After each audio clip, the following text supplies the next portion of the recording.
Olá pessoal, aqui é o professor Jefferson Oliveira e estamos seguindo com mais um Talks Edu. E hoje temos um convidado muito especial que é o professor Leandro, né? Então, ao mesmo tempo, o tema de hoje vai ser muito instigante. A gente vai estar conversando aqui sobre arte, empreendedorismo e, ao mesmo tempo, economia criativa no ambiente escolar. Então, eu tenho a honra de receber aqui o professor Leandro. Ele trabalha comigo aqui no CEP 488, o Brisolão Ezequiel Freire, em Itatiaia. E, ao mesmo tempo, o Leandro, ele é conhecido por enriquecer, o cotidiano escolar com práticas artísticas bem assim marcantes, né? E, ao mesmo tempo, que dialogam com a cultura, com o empreendedorismo e, claro, com a economia criativa, né? Que até porque é um tema muito essencial nos tempos atuais, algo que a gente tem conversado muito, a gente observa muito, principalmente nas unidades escolares, nos diferentes currículos também. E, claro, né, gente, como sempre, antes de a gente iniciar a nossa conversa, esse bate-papo tão agradável, eu gostaria de convidar vocês para poder curtir o canal, deixar o seu like, deixar o seu comentário e também marcar o sininho para os próximos vídeos e informações também. Professor Leandro, então, eu agradeço pela sua participação. Eu trouxe aqui algumas perguntas, né? E fique à vontade para poder responder, tá? Fique tranquilo. Lembrando até aquilo que eu falo nos outros podcasts, né? O nosso podcast não é um podcast muito longo, muito que venha exige muito tempo, né? A gente sabe até porque o tempo das pessoas são muito curtos, né? Muito rápido, então a gente tenta fazer uma coisa muito mais prática, abrangente. Professor Leandro, bem-vindo, então pode se apresentar, por favor. Muito obrigado. Bom, para quem não me conhece, meu nome é Leandro Tortorella, eu sou natural de Volta Redonda e eu trabalho em duas cidades turísticas, Itatiaia, bem pertinho do Parque Nacional de Itatiaia, e em Conservatória, que é uma localidade que é distrito de Valença e que é conhecido como Terra da Música, da Seresta. Então eu me considero privilegiado por estar nessas duas localidades. Nossa, assim, bem turísticas, bem culturais. Que já acaba enriquecendo você, ainda mais que já trabalha com arte, né? Estuda arte, então acho que isso acaba englobando. Já para iniciar, gente, esse podcast aqui, na primeira pergunta, eu trago. Professor Leandro, para começarmos então, fale um pouco sobre você, como foi a sua trajetória de vida e formação até chegar à educação artística e, ao mesmo tempo, o que te levou, né, a escolher essa área e também como que ela se conecta com a sua atuação profissional atual. Tá ótimo. Bom, eu desde a infância, eu era criança que não podia ver um lápis que eu estava rabiscando alguma coisa, né? Em todas as aulas, em todos os momentos, eu estava sempre com um lápis. E isso, até conta de luz eu já escrevi, já rabisquei. E os meus pais iam percebendo isso. Quando foi em 2006, na minha escola teve uma oportunidade que foi um concurso de desenho que os alunos selecionados nesse concurso de desenho iam produzir um filme. Sério?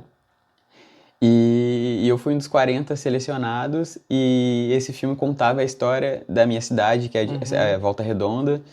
E o filme foi um curta-metragem de 7 minutos com o nome Arigó, que é uma ave que está sempre procurando um ninho, e o pano de fundo era o desenvolvimento da cidade. Bacana.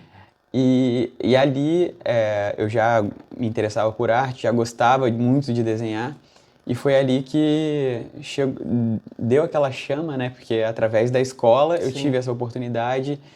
Eu pensei, é isso que eu quero fazer, eu quero proporcionar experiências parecidas com a que eu tive, né? Sim. Com os meus alunos. E aí, na faculdade, ampliou meu universo, né? O mundo não é só feito de desenho. Sim, verdade. E vi que a arte ela é muito ampla e muito multidisciplinar, né? Sim. E é isso que eu incorporo também nas minhas práticas. O que eu acho tão interessante, pessoal, daquilo que o professor Leandro está trazendo aqui, é que normalmente a gente, quando está trabalhando numa escola, ou você principalmente quando é aluno, quando é estudante, né, que tem a dinâmica do dia a dia, por exemplo, eu vou estudar arte, educação artística, eu vou estudar geografia, a gente imagina que necessariamente é aquilo, né, que você está vendo ali só no ambiente escolar. Mas quando a gente passa a estudar, seja arte, né, qualquer outra disciplina, dentro do campo pedagógico também, como ciência, a gente pode observar como que ela possui uma vastidão de elementos e partes também que realmente é algo que nos permite transcender, não é verdade? E ao mesmo tempo a gente consegue observar novas portas, né, e horizontes. Eu falo mesmo por ser geógrafo, também fiz geografia, e eu imaginava que a geografia era muito com base naquilo que eu aprendia no ensino médio, na escola, né, e que eu sempre gostei. Mas não, a geografia me permitiu ter uma perspectiva, uma visão de mundo, né, analisar, ter articulações totalmente diferenciadas. E claro que na educação artística não seria realmente por menos. E antes de a gente finalizar, passar para a segunda pergunta, professor, você destacou esse dom, né, que você já teve desde a infância, na questão da arte, e também dentro da sua escola também. Teve algum professor em especial que te auxiliou nesse processo para poder ter esse despertar mais, de ter essa participação nesses projetos e ações? Foi um conjunto de professores, mas Uhum. essa experiência em específico, ela ampliou muito o meu universo, Sim. porque nessa experiência eu tive a oportunidade de fazer um curta-metragem que foi com técnica de animação tradicional. Bacana. Teve toda a parte de pesquisa com historiador, geógrafo, Que bacana. biólogo. ahn, Teve também um cineasta acompanhando todo o Sério? Que projeto. bacana. Foi um projeto bem grande e a gente passou umas férias desenvolvendo esse trabalho. E não foi só a parte de pesquisa. Da Tá. pesquisa, a gente gerou o filme. Ah, do filme, ele foi para película, então ele rodou alguns cinemas e alguns Sério? festivais de cinema. Isso você no ensino médio ainda? Isso, eu no ensino médio. Nossa. E a gente foi em alguns festivais, né, apresentar o filme. No cinema da Uhum. cidade também, ele passava antes do filme principal, Uhum. chegou a ser exibido, e depois ele virou um livro. Uhum. Então, todo o processo, um dos alunos estava registrando, fazendo essa documentação do Sim, que estava acontecendo, porque ele não queria esquecer. claro. E aí, a coordenadora desse projeto viu o interesse desse aluno e isso virou um livro. Que Então, bacana. ele circulou nos meios dos festivais, e depois virou um livro, que repercutiu e tal. Foi uma experiência muito marcante mesmo, ter vivenciado isso, né? A E, parte, pessoal, só ratificando, lembrando, isso aqui ele está falando em ensino médio. Você imagina ele como professor atualmente, a quantidade de projetos e ações, assim, de maneira particular, que ele consegue realizar aqui com os nossos alunos. foi uma experiência para a vida mesmo, uma Verdade. experiência super marcante. Até, inclusive, eu não comentei, mas a parte de captação de áudio também foi feita junto com os alunos. Que Então, bacana. o momento onde o pássaro, ele tem ele não fala, né, mas ele tem uns Sim. grunhidos, foi captação dos alunos. Tem uma parte que o exército, ele passa durante o filme, então foi captado também Que bacana. com os alunos no estúdio mesmo de gravação de áudio. Foi uma experiência muito legal. E é bacana ver hoje, né, o quanto a animação brasileira avançou daquela época para Sim, hoje. Naquela época tinha poucas iniciativas que valorizavam a animação, talvez TV Cultura, sim. Canal Brasil. E hoje a maioria assim, muitos dos comerciais de vinhetas de televisão, é, até desenhos animados, né? O Irmão do Jorel, Peixonauta, e vários outros. A animação teve um grande Sim, é avanço verdade. desde aquela época. E até hoje também, porque a gente observa que, ao mesmo tempo, não só a animação evoluiu, mas como as próprias tecnologias, né? Então a Sim, gente vê hoje que existem vários ferramentais, aplicativos, programas também que, principalmente quem tem esse dom, né, de criar, desenvolver ações, realmente acaba tendo essa prática totalmente diferenciada. E, professor Leandro, já passando para a nossa segunda pergunta, quando olhamos, né, para o ensino de artes, o ensino básico, né, hoje, quais seriam assim os desafios e as potencialidades que você enxerga? E ao mesmo tempo também, qual é a importância real dessa disciplina, né, no desenvolvimento cognitivo, no desenvolvimento emocional e ao mesmo tempo sociocultural dos estudantes? Como é que você observa esse contexto? é. Cada escola, ela lida com, hoje em dia, o ensino de arte e as outras disciplinas, Sim, né? A educação, em maneira geral, claro. ela lida com diferentes cenários em cada Sim, unidade escolar, né? verdade. Eu acho que o grande desafio do professor de artes, independente de ter muitos recursos ou poucos recursos, é instigar a curiosidade. Sim. Hoje, o nosso aluno ele tem acesso a muita coisa, Sim. muitas informações das mais variadas formas. Mas o nosso desafio é, primeiro, instigar a curiosidade para aprender mais de uma forma mais refinada e não só isso, mas não ser um consumidor dessas informações todas de forma passiva, mas querer ir para a prática, ir para o mão na massa, ir Sim. para... Tudo bem, eu vi como essa pessoa fez isso, mas como eu poderia fazer aquela mesma coisa dentro das possibilidades que eu tenho? É usar da imaginação, dos recursos que tem para transformar o ambiente onde ele está. Não, acho que perfeito isso. É até interessante destacar que isso acaba trazendo uma conexão maior, né, entre os estudantes, né, entre o professor e a própria área, né, com que ele está trabalhando. E eu vejo aqui sempre as possibilidades, as criações, né, o que o Leandro faz, até dentro um pouco daquilo que até trouxe, né, como parte do tema, essa economia criativa, essa questão do empreendedorismo, porque ele consegue trazer isso dentro do universo das artes. Então isso acaba fazendo com que o aluno se sinta integrado, ele se sinta animado em participar e que o principal, ele coloque a mão na massa, né? Então ele cria aqui projetos, ações, podcasts também, né, e outros trabalhos que permitem o aluno transcender.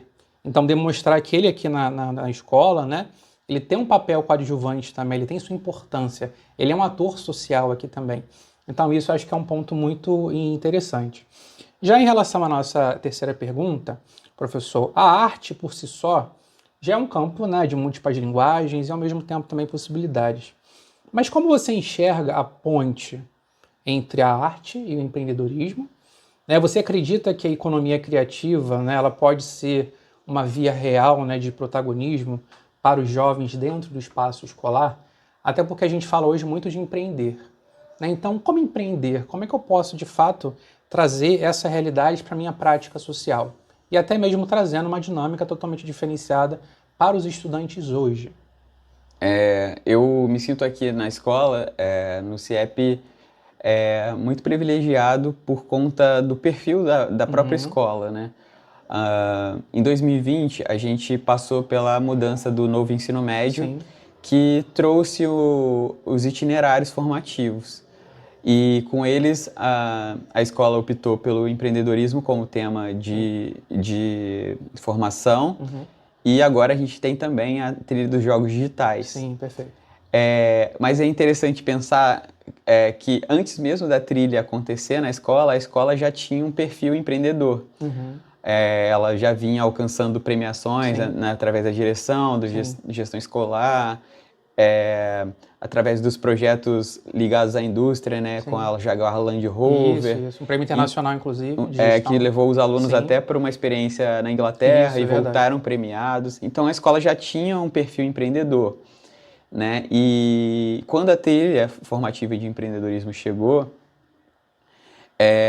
ela só complementou o caminho que a própria escola já estava fazendo. E eu, como professor aqui de arte, atuando na escola, eu percebo muitas interseções, né, das linguagens. É um caminho muito natural, porque quando se fala de empreendedorismo, se pensa muito da autonomia do aluno e se pensa também da inovação, né? E nada melhor do que para uma pessoa ter autonomia e ter a autonomia e a criatividade. Sim, perfeitamente. E a criatividade, ela perpassa isso tudo, a inovação, né? Através dessas iniciativas e através do trabalho complementar nas aulas de arte, o nosso desafio é fazer o aluno pensar além do óbvio, fazer o aluno pensar além do que já está estabelecido. Por que não fazer dessa forma? Por que não traçar um novo caminho? Então, eu acho que essas coisas convergem à medida que elas fazem o aluno ter um senso crítico sobre onde ele está, o seu contexto e também traçar novas estratégias para alcançar seus objetivos, tanto no empreendedorismo, Sim. dentro de uma indústria, ou de outras formas, né? Na sua comunidade, no seu meio.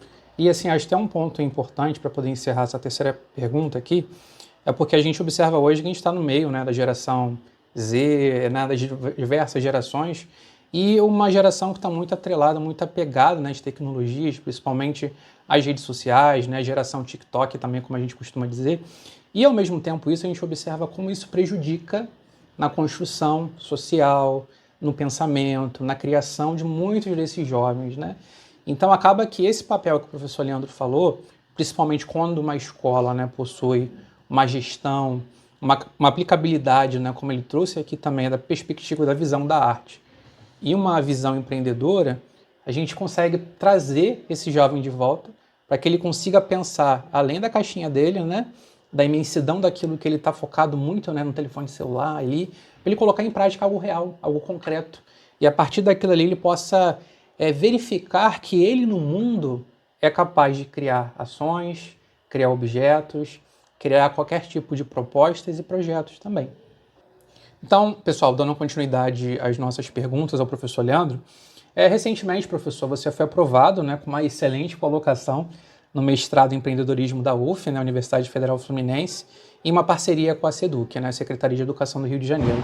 Então, assim, compartilha com a gente qual é a proposta, né, desse programa e como, ao mesmo tempo, você pretende aplicar a sua pesquisa na escola, promovendo nessa produção, essa conexão entre, ao mesmo tempo, a academia e a realidade escolar, transformando a teoria em prática e inspirando, claro, os nossos estudantes. Porque é até interessante pontuar que, muitas das vezes, não existe tanta essa conexão entre o ambiente acadêmico, a universidade, né, e as escolas. E a gente observa que isso é totalmente fundamental, é necessário. Então, através daquilo que o professor vai aqui destacar, vocês vão observar qual é a importância desse tipo de ação.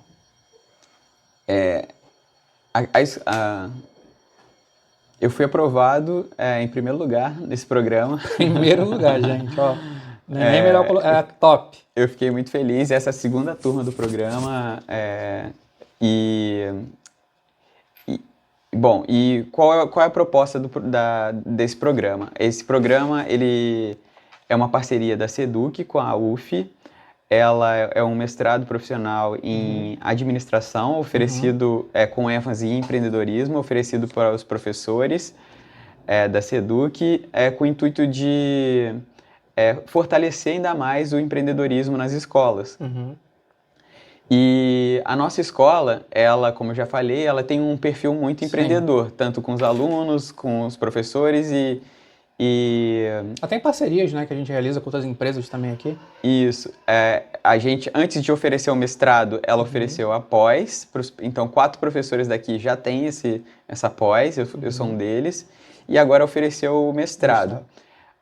O mestrado, ele embora o empreendedorismo já aconteça na escola, ele está em evolução, né? Ele está em crescimento, até a mentalidade, o entendimento sobre empreendedorismo, ele vai se aperfeiçoando ao longo essa compreensão do tempo. O que é o empreendedorismo? Hoje em dia, a escola o empreendedorismo já acontece na escola e ele tem muitas parcerias com o polo industrial que faz fronteira com a escola.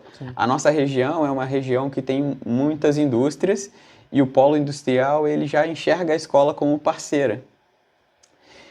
Mas só que eu, como professor de arte dentro da escola, eu observo no entorno um outro aspecto da economia, que é a chamada economia criativa, né, definida por John Hawkes, que é para além da indústria. Se a parceria com a indústria já é uma coisa consolidada, por que não pensar nos outros alunos que têm outros perfis de empreendedorismo, né? Tem alunos nossos que já circulam na nossa região dentro da área do turismo, dentro da área das artes, dentro de uma série de outras cadeias, agora dos jogos digitais, que também faz parte da economia criativa. Então, se existe uma série de outras formas de economia dentro da criatividade, por que não pesquisar sobre isso? Então, a minha participação dentro do mestrado é de curioso, mas também de trazer ferramentas, complementar ainda mais as ferramentas que já são aplicadas na escola para outras áreas, né? Expandir ainda mais o que já acontece aqui. E o mais interessante, trazendo um dado aqui, é que, segundo o Observatório do Itaú Cultural, o PIB nacional, dentro da indústria criativa, está superior à indústria automobilística tradicional. Então, essa área, que é muito ampla, ela às vezes supera ou iguala o PIB, e ainda é pouco estudada, é pouco compreendida. E o meu objetivo é trazer isso para o radar, pensar o que Itatiaia contribui para esse PIB tá dessa forma. O que os nossos alunos, como futuros profissionais, pode pensar a respeito disso, né, dentro da sua comunidade, até mesmo quais são as potencialidades, né, que o município agrega que possa ser aproveitado também por esses jovens daqui. Exatamente. Então, esse é o objetivo da minha pesquisa dentro ligando a arte com o empreendedorismo. Nossa, perfeito, gente. Então, vocês viram qual a importância, né, até mesmo da arte, essa integração com o empreendedorismo, né, do ser empreendedor, você trazer uma perspectiva, uma visão não só de mercado, mas favorecer com que o jovem possa ter novas habilidades, novos pensamentos, novas construções, e que ele possa, ao mesmo tempo, enxergar o mundo de maneira diferenciada. Que muitas das vezes a gente observa aqui, né, Leandro? Muitos alunos num contexto de vulnerabilidade social, muitos alunos com problemas familiares e com várias outras questões também, que possuem muitas dificuldades, às vezes, em ter um sonho, em acreditar nele próprio. Então, a escola, né, como um ator social, uma construção social, ela tem esse papel. Não que o professor é o centro, nós não somos o centro, pelo contrário, é o aluno, ele é esse ator. Mas aqui nós fomentamos, né, incentivamos para que esse aluno ele possa descobrir essa criatividade, esse dom, né, que ele tem dentro de si e possa, a partir de toda essa ação, essa prática dentro da unidade escolar, poder se desenvolver. E, professor Leandro, até agora, para poder finalizar o nosso Talks Edu aqui, que por sinal foi muito agregador. O professor Leandro é um grande amigo que eu tenho e a gente sempre conversa bastante, a gente sempre está tecendo, né, perspectivas, projetos, o que a gente pode realizar, o que a gente pode construir, trazendo essa interdisciplinaridade, né, não só entre arte e geografia, e com as demais áreas aqui do conhecimento. E eu trago para você, Leandro, ao longo da nossa conversa, então, falamos sobre formação, falamos sobre arte, falamos sobre inovação e principalmente também sonhos. Para encerrarmos, que mensagem você deixaria para os educadores e ao mesmo tempo os estudantes que querem transformar suas vivências em projetos criativos e empreendedores? E claro, gente, também não deixa de compartilhar suas redes sociais, tá? Para que o pessoal que está assistindo aqui o nosso Talks Edu possa acompanhar também o seu trabalho. Tá ótimo. Eu acho que o principal recado que eu tento todos os dias transmitir para os meus alunos é acreditarem no poder das suas ideias. Tudo que existe no mundo existe porque alguém algum dia pensou sobre aquilo. Verdade. Alguém tentou solucionar aquele problema de alguma forma e o mundo ele é do jeito que ele é porque alguém pensou sobre aquelas coisas em algum momento. Então, às vezes, você tem muitas ideias e aí você pensa que aquelas ideias às vezes não são tão interessantes assim, não são tão legais, mas você ter esse poder de acreditar e fazer valer aquela sua ideia, eu acho que não tem preço, né? E isso é um efeito em cadeia. A partir tem uma frase que é muito boa, que um sonho que se sonha é só um sonho, mas Verdade. Um sonho que se sonha coletivo, Verdade. ele é realidade. Então acaba sendo um efeito em cadeia. Lá atrás, a escola apoiou a minha participação na pós, a nossa participação na pós, apoiou a participação no mestrado, e agora, complementando, através dessa participação no mestrado, eu consegui trazer uma bolsa para uma das alunas aqui. Então, você se dedicar a uma coisa que você realmente acredita, você vai agregando outras pessoas e vai conseguindo fazer esse bem em cadeia, né? Compartilhar isso daí em outras escalas. E eu acredito muito nesse poder, né? O poder da ideia, o poder da criatividade. Verdade. Então essa é a minha mensagem. As minhas redes sociais são Leandro Tortorella, com 2 L's, ou Lampejos, que Lampejos com underline no final, que a minha ideia era ser um Instagram artístico, acabou que tá mais um Instagram pessoal, né? E é isso, gente. Eu agradeço muito a oportunidade. Eu estou no CIEP aqui realmente pensando em como agregar de alguma forma e eu acho que a criatividade ela é sempre bem-vinda. Muito obrigado, professor Leandro, pela sua palavra, pelo esse incentivo. Gente, eu agradeço muito a vocês pela participação. Novamente, peço a vocês para não deixar de curtir, comentar também, dá esse incentivo para o canal, compartilha com quem você conhece também, ative o sininho para novas informações e fique sempre atento, que teremos sempre palestras trazendo não só professores, mas profissionais de outras áreas também, para trazer até mesmo esse conhecimento, esse novo, né, para que a gente possa ter e compreender essas diferentes perspectivas e visões de mundo. Novamente agradeço aqui o Leandro e como ele falou, né, a arte em sua expansão, no empreendedorismo, nessa iniciativa, né, ao mesmo tempo foi tão importante que ele conseguiu, através da Universidade Federal Fluminense, junto do orientador, conseguir uma bolsa de iniciação científica para uma estudante nossa aqui do ensino médio. Então, a partir da pesquisa dele, ela vai conseguir fazer uma pesquisa dentro do ensino médio, já incentivando desde esse início essa perspectiva de conhecimento, de estudo, do ser pesquisador. Algo que, de certa maneira, agrega muito e trazendo essa questão da escala da universidade para o ensino médio também. Então, um abraço a todos. Novamente, agradeço aí pela participação e pela audiência.